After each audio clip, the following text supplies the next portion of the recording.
My man and I say ukushawa umoya after a long time of not seeing him. I'm really excited to be spending isikhathi naye.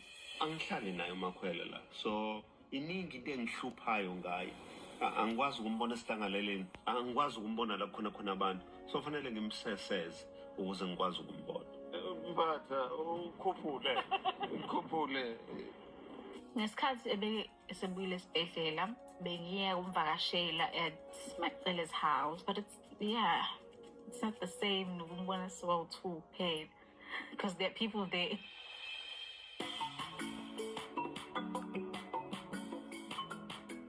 Ngabona isilwane esiyi-1.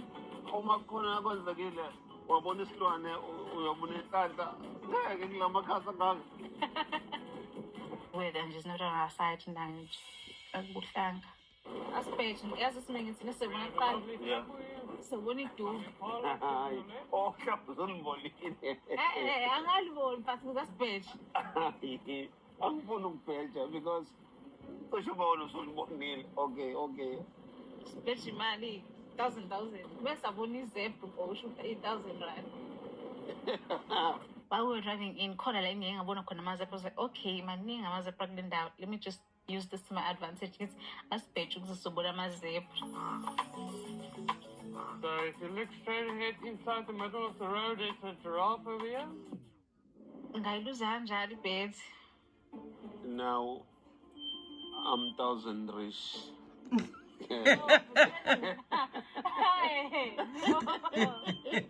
never. Ayibo kanjani? Anginayo imali mina. Ngasiye indaba ukubheja. Ngiyabheda. Awu, ngoba sokweleta mina. It's fine, I'll pay you.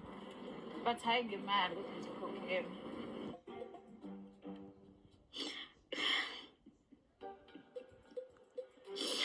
Ngamkhokhela ngenye indlela.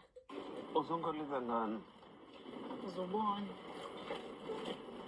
Okunye vele kufanelekile ukuthi anginike akuyona inkokhelo. Manje